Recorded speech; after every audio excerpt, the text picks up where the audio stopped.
तो चलिए स्वागत है आप सभी का। पीएसयू ऑडिट चैप्टर में एक डाउट आया था कि सर ये 5 टर्म्स समझ में नहीं आ रही। कौन सी? Subject matter information, subject matter, criteria, attestation engagement and direct reporting engagement. ये 5 टर्म्स समझ में नहीं आ रही, बहुत कंफ्यूजिंग है। तो मैंने सोचा एक छोटा सा प्रैक्टिकल एग्जाम्पल लेके पाँचों टर्म्स को डिस्कस कर लेते हैं। आ जाइए। For example, government of Gujarat का एक प्रोजेक्ट है कॉल्ड सर्व शिक्षा अभियान, एजुकेशन फॉर ऑल।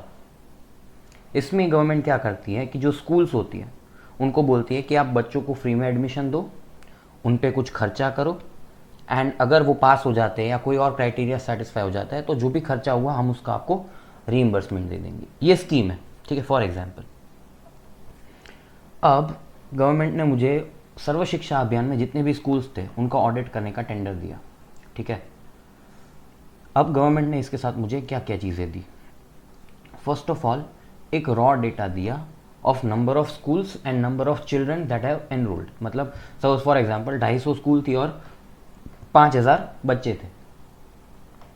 गवर्नमेंट ने मुझे दूसरी बात ये बोली कि हम जो गवर्नमेंट है वो बच्चों को कौन से बेसिस पे बेनिफिट देना चाहते हैं और स्कूल को कौन से बेसिस पे हम इवेल्युएट करते हैं, उसका criteria. For example, every school should spend at least 10,000 on one student. अगर इससे कम हुआ तो हम बेनिफिट स्कूल को पास ऑन नहीं करेंगे। दूसरा, बच्चा पास होना चाहिए कि स्टैंडर्ड में फेल हो रहा है तो हम उस स्कूल को बेनिफिट नहीं देंगे, क्यों? बच्चे की ग्रोथ नहीं हो रही। ऐसे बहुत सारे क्राइटेरियाज मुझे गवर्नमेंट ने दिए और गवर्नमेंट ने एक रिपोर्टिंग टेम्पलेट दिया कि इस फॉर्म में हमको रिपोर्ट करो कि सर्व शिक्षा अभियान इफेक्टिव है या नहीं है। एग्जाम्पल स्कीम समझ में आई हो तो हमें वो 3 टर्म समझ में आ जानी चाहिए।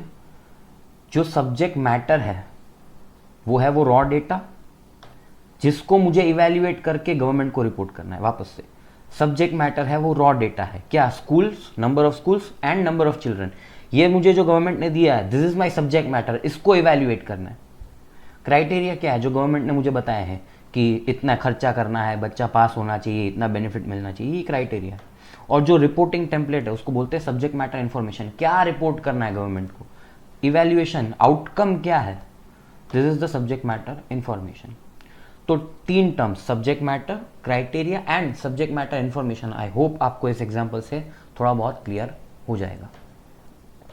सर, अटेस्टेशन फंक्शन पे आते हैं। नॉर्मली हम जब फिनेंशियल स्टेटमेंट्स का ऑडिट करते हैं तब मैनेजमेंट फिनेंशियल स्टेटमेंट्स बनाता है, मैनेजमेंट कंट्रोल्स इंप्लीमेंट करता है, एंड ऑडिटर का रोल होता है उसको चेक करके रिपोर्ट देना।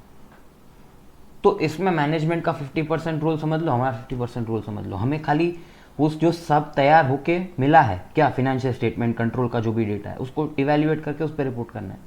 This is called attestation function. मुझे सिर्फ अटेस्ट करना है कि सब ठीक है या नहीं।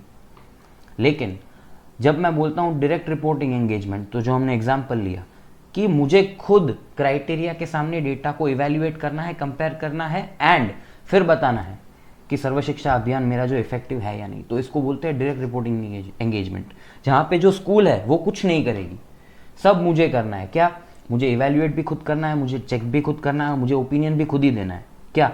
कि जो गवर्नमेंट ने मुझे बोला है कि सर्व शिक्षा अभियान इफेक्टिव है या नहीं, वो मुझे खुद इवेल्युएट करके बताना है। तो इसको बोलते हैं डायरेक्ट रिपोर्टिंग एंगेजमेंट। यहाँ जो ऑडिट जिसका हो रहा है उसका कोई रोल ही नहीं है, जबकि फाइनेंशियल ऑडिट या अटेस्टेशन एंगेजमेंट में जिसका ऑडिट हो रहा है उसको सब फाइनेंशियल स्टेटमेंट बनाने की मेहनत करनी पड़ेगी।